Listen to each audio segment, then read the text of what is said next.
In beginning this academic support panel, my colleague Lauren Morgan will be hosting that in a moment, and I'll introduce her in a moment. But the next video roll-in is by Dr. John Kellermeyer. Dr. Kellermeyer is professor of mathematics at Tacoma Community College, state of Washington, and he's been very active with the Carnegie Foundation for the Advancement of Teaching. He is a Carnegie Foundation mentor to community colleges and to high schools, specifically on a Carnegie Foundation program that they call Statway and Quantway. And with that introduction, I'll ask for, in a moment, to roll Dr. Kellermeyer's comments. His interview is about 25 minutes long. We'll see 5-minute excerpts from that. They have been edited in content so that there are contiguous sound bites in each of these videos, but you can see the entire video from beginning to end on the website after this event. So with that in mind, if we can view Dr. John Kellermeyer.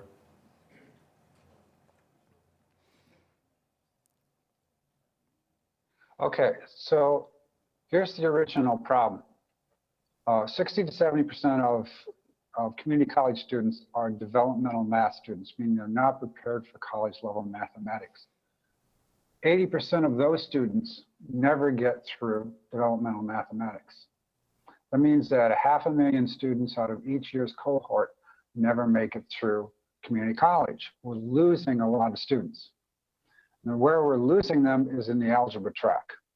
Now, if we ask folks, when was the last time you used algebra versus when was the last time you used statistics? We actually did this survey on our campus before we began this program. And we found, not surprisingly, no one had used algebra in the last few years, since maybe college, except for mathematicians and engineers. Everyone else had used statistics probably within the last day. So there's the problem. We have all of these students, 500,000 a year, who are getting bombed out of college because of the algebra track. And we say, why do we have algebra? Well, classically, education included taking calculus. But in today's world, that involves engineers and mathematicians, and maybe some other scientists, but not most of the folks who go through college. So come to 2010, Tony Brick, who's the new president of the Carnegie Foundation for the Advancement of Education, he's aware of this problem. He decides to make that his issue. So he brought together folks from professional organizations like the American Statistical Association, the AMATIC, the American Math Association for two-year colleges, and other math associations, put together what do we need to have students to know around statistics to consider them mathematically literate. He brought that group together with researchers from the math education fields from around the world and practitioners like myself. Originally, there were 19 colleges involved. So we got together in 2010 to begin talking about how can we revise the way we teach. Let's teach a course in statistics. Take what's a traditional statistics course, the material. Instead of doing it in one term, do it over 2 terms. Teaching students developmental mathematics in context as they need it. So the sorts of algebra that they won't use don't show up there, but the sorts of algebra, use of variables and so on, that they will need to use in statistics, we teach that when they need it, so it makes sense, it's in context. So that was the original situation. By 2011, we had a program, we had a curriculum put together. We had 19 schools, 1,500 students the first year. Success rate, well, if we look at success rates in the traditional method, in 2 years, 15% of students get through a college level mathematics class. In our first year, 51% of our students got through a college level math class, triple the success rate in half the time. Okay, so Another piece of the productive persistence is creating community. And there's two particular ways we do that. First is we begin with the course with a contract where we ask students to sign this contract saying they will commit to the course, they will commit to working with their cohort to get through. I reinforce that in my class when we have students working in groups, and every day when they come in, they are to look at who is in their group and who's missing. Their job is, when a member of their group is missing, their job is to go to the board, write the name of the person who's missing and the name of who's going to contact them. Contact, for most of the students these days, means texting. Some it's email, some it's even call. What this does is it tells students when they're missing, somebody misses them. Traditionally, you walk into a math class, you sit down. If you don't show up, nobody knows you're not there. You don't feel like you belong. Instead, in this case, students feel like they belong. By the end of the term, that device isn't so necessary. They're telling me as soon as they walk in, well, Joe isn't here. He's on the bus. He's on his way. He just texted me, or something of that sort. If anyone is interested in more information, there are two sources. One, you can contact me through my email address at carnegiehub.org. As a Statway faculty mentor, I can talk about my experiences. I can talk about my experiences as a faculty. If you're interested in getting involved with the program, you can contact Karen Klippel, who is the executive director of the Community College Pathways organization. She can get you started. We have, in January, we will be running a Winter Institute, which is a chance for Explorer colleges to come in and take a look and see what's going on. She would be the person to contact about that. Again, her name is Karen Klippel. So for the remainder of Dr. Kellermeyer's presentation, if you go to the website after the symposium, it will be there. It's my pleasure now to yield the podium to a very effective communicator, one of the best that I know, a colleague here at the college, Professor Lauren Morgan, who has been very active in a variety of articulation initiatives, both with high school and college, is a very active debate coach and has to leave as soon as this event is over to go to a neighboring community college to judge many rounds of debate before sunset. So it is with that that I introduce my good colleague, Lauren Morgan.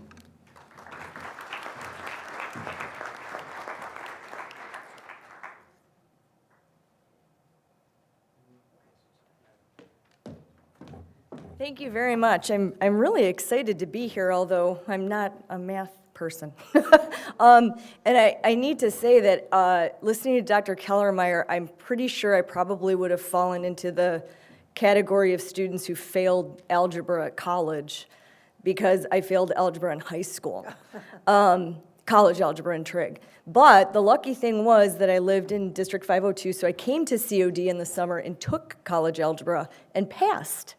So I think that, making those articulation agreements and trying to communicate and facilitate collaboration between different levels of education is extremely beneficial. And I'm very lucky to be introducing next our panel for academic support. And I was struck by the previous panel, especially by Dr. Sun's comments about students needing to take responsibility for themselves. And the fact is that we have lots of support available to help students in that regard. So let me begin by introducing the panelists for the academic support panel. To my immediate left is Dr. Mary Anderson. She's professor of developmental reading in the English department of College of DuPage. And her special area of research is reading strategies and comprehension. To her left is Dr. Susan Brown, chair of the mathematics department at York High School, who is an active member of the Illinois Council of Teachers of Mathematics. Next to Dr. Susan Brown is Jerry Krusinski, professor of mathematics at College of DuPage, who's been here since 1985, and who is an active leader in the mathematics discipline teams at COD. To Jerry's left is Dr. Diane Zacconi, manager of the Learning Support Services at COD.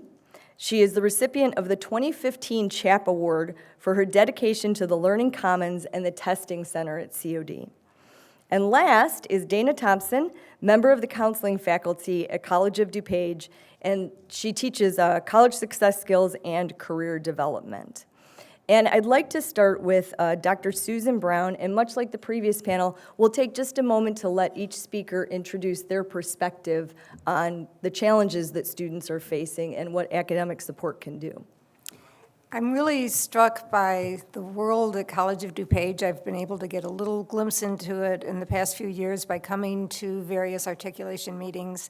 And in thinking about today, I was thinking about the name Community College and the fact that I teach at York Community High School, and I never think about the York Community High School, but we are very much a community, and we work very, very hard to make learning math a very communal activity at my school. And then I look at College of DuPage and the amazing struggle that you face, because physically and in so many different aspects of students' lives, it's not a community. Your students are here for a small amount of time, and then they leave. They go to their jobs. They go to their home responsibilities. And it's a different kind of world. They even have to try really, really hard to find a parking space. It must be so tempting to just stay home in bed and not have to face the parking lot in the morning. Whereas when you're in high school, it's kind of the path of least resistance to go with the flow and keep the adults off your back and do what you're supposed to and show up. And then we try so hard to engage them. We have at my school a wonderful room where we call it our math lab, but it's a place where kids can come and work together and get help from adults, and we set things up so the kids have to come there. So they have to come there to be together, to do some of their computer-oriented projects with our software, and they get a chance to just see what the kid next to them is doing, to look at the screen of somebody who's working, or to walk past kids who are talking about math problems. And so that makes it inviting, that makes them able to use algebra as a language, not as some abstract course that you go through. And it's a different thing when they are so isolated, when they leave and go out into this different kind of world. The other one thing I wanted to mention in response to some of the things from the first session is that as important as it is to have the college level people talk to the high school, we have to also bring the middle school people into the conversation, because so many of the struggles that students have are those middle school topics. So much of what they're going to use in their adult life are those middle school topics, and it's too late if we only start talking about what happens in high school. All right, next, I'd like to invite Dr. Mary Anderson. Hi. The point I'd like to make is that as a community college, we are actually inviting students to think of the possibility of going to college. We're asking them to imagine going to college. There are a lot of students in high school who may not think about continuing their education for one reason or another. A lot of them don't think that they're good students, or a lot of them don't see college. Nobody in their family went to college. They just don't see it as part of their future. And as a community college, we're inviting them to think about that as a possibility. And therefore, I think it's our responsibility to welcome them and to make their little vision a reality. So I think that's what our job is to help them make college a reality. All right, thank you. Next, could we hear from Dr. Diane Zacconi? I'd like to follow up on a couple of things that were said by the previous panelist. Bob Capetta made a few points about what students should do when they get here, and I'd like to add just a fourth one, Bob, if that's all right. I think that in addition to working with the faculty member, College of DuPage and other colleges, both 2- and 4-year, offer amazing centers where students can go and get help on a one-to-one basis. One of the problems we face is that students say or have in their mind, if I go there, there's a stigma. People are going to think I'm not very smart because I went to the Learning Commons or I went to the Assistance Center at whatever college. What we need to do is help them understand that that assistance is here to help them be successful. and that people who are in our Pathways to Engineering program are regulars. I see them starting the first Monday of the term, starting in math assistance, and they're here every day throughout the term. It's not that they're not bright, it's they're very bright. They figured out, if I get some help, I can make it through. And the same thing is true for the kind of assistance we can give in physics, in reading, and writing. We offer more services than you can imagine. If I started to list them, you'd all fall asleep. So I think we need to share with students as we prep them for college and as they walk in, come and get the support help. It's the smart people who get help, and they get it from the very beginning. Okay, thank you. Jerry? You know, we are all in the business of student success. And to make students successful, we do have a whole variety of things. You know, we have the Academic Support Center here at the college. I think Bob or someone mentioned earlier about office hours. Earlier in my career, when candy was much cheaper back in 1985, I used to tell students, come and see me and I'll give you a candy bar. I don't do that anymore because they probably would have an allergy. I would kill them, and that doesn't help my success rate, obviously. But the one thing that I believe in support, whether it's in the classroom or dealing with a student in the office, is trying to teach them life skills. Oh my God, they need life skills so bad. I realize no one's going to come up to one of my students and say, what's the quadratic formula? Even if they're on Jeopardy, Alex Trebek is not going to ask them because he doesn't know what the quadratic formula is. But real simple things that I think everybody in this room takes for granted, they don't get.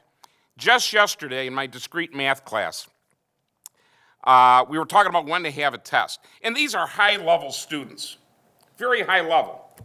And Jeremy raised his hand and said, can we not have the test on Thursday? I've got a calculus class, a test that day. And I said, oh, who's your teacher?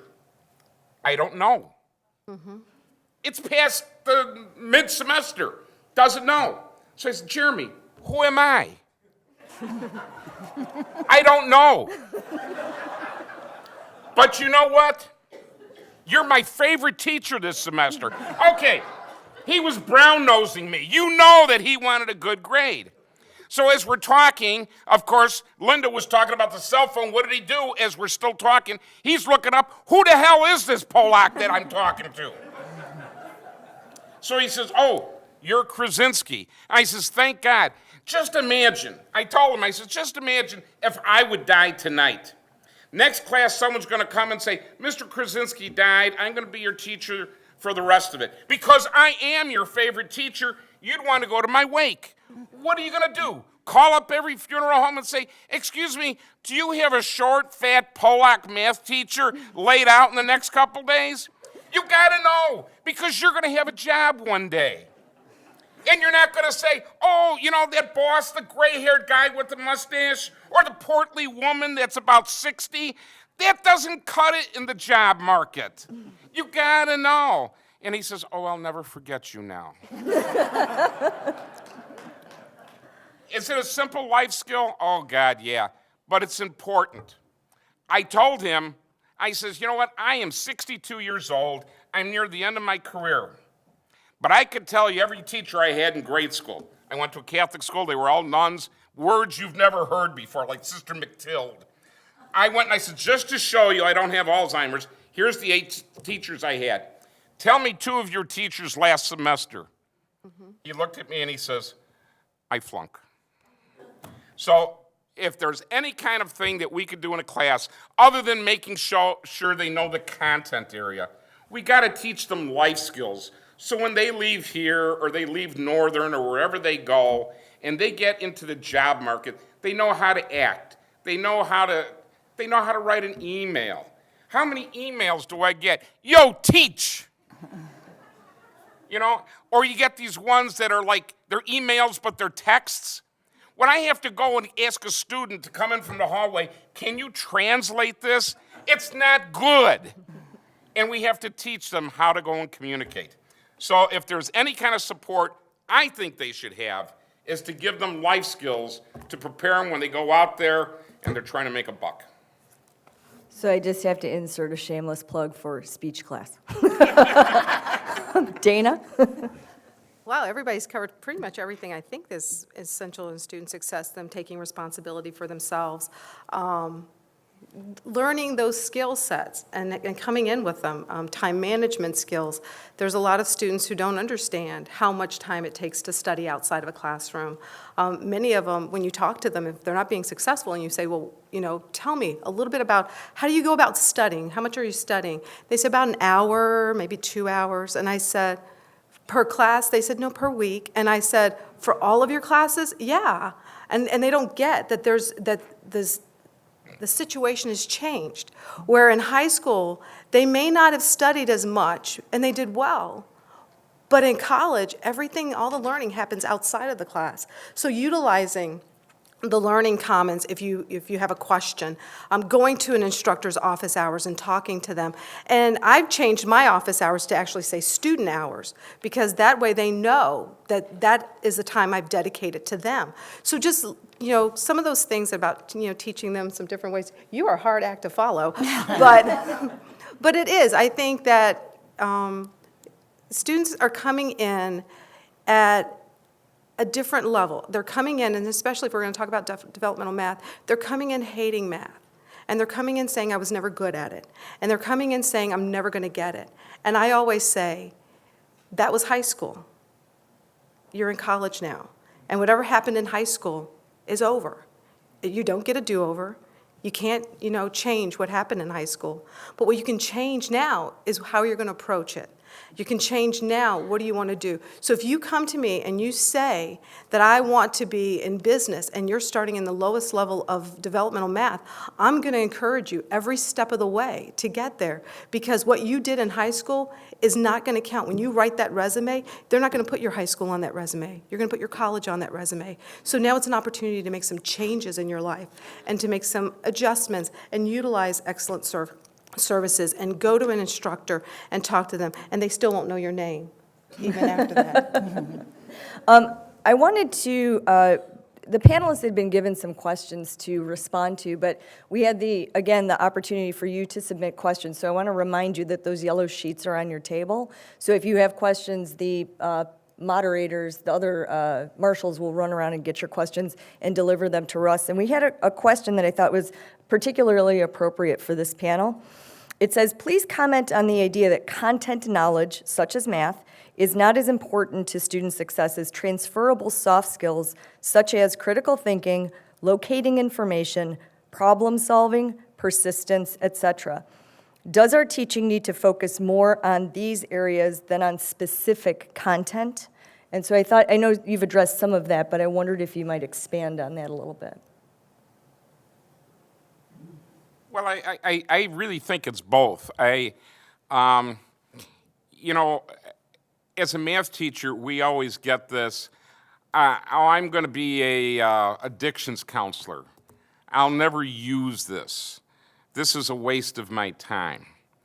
And I've tried to show students, well, no, you do use it. Again, no one's going to ask you to, a boat is going down the stream and up the stream and all those typical word problems. You don't get those. But you do have to use it. And you critically think, but you need a little more than the critical thinking to be able to put it together and solve whatever problem you want.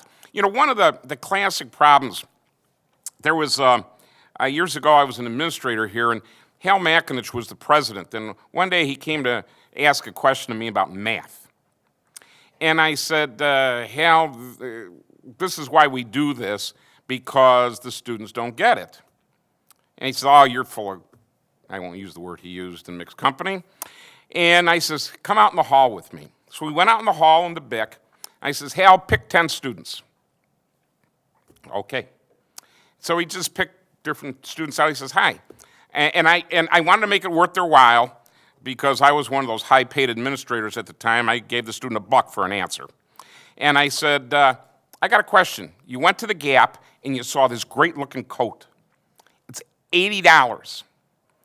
And it says 50% off, price taken off at register. How much will you pay for that coat? 7 out of 10 students couldn't tell me it was $40. 7 out of 10. I looked at Hal and I said, Hal, there's my point. That's something that everybody should know. I said, my mother's 80 years old. She could do it. She didn't finish high school. Why can't they? So there is an important part of having some skill, some actual plug and chug kind of skill, but at the same time, you need all that soft stuff. You got to know where to get information. You have to be able to critically think. I'll talk to you about a critical thinking problem. I'm a volleyball referee, and I was at a charter school. In fact, it was the Rauner School, named after you-know-who. And there was a girl at the scores table doing math. And I love when they do math because I always will check their homework for them before the match. And she was doing it, and it was something like for every 1 cup of sugar, there's 4 cups of flour or something like that. And so she knew that for 1 cup of sugar, there's 4 cups of flour. Then what if there's 2 cups of sugar? She couldn't tell me how much flour it was. And I must have asked her 15 questions to see what's 1 to 4, 2 to 8, da-da-da-da-da. Took her a long time. And then, oh, that's so easy. They really, they want a quick fix. And unfortunately, a lot of the students' critical thinking these days is the McDonald's drive-through window. They want it when they want it, the way they want it, now. In math or science or anything that takes critical thinking takes time. And that's the one thing they don't want to give. Go ahead. Can I give my take on it? One of my favorite definitions of algebra is that it is 2 things. It is a language for describing relationships and patterns, and it is also a structured way to solve a certain group of problems.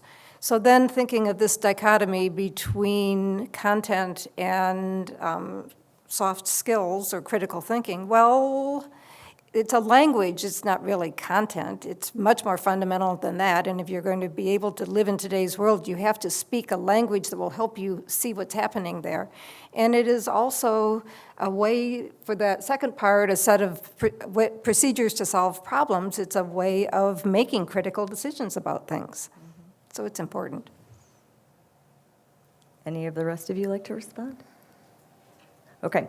I got another question.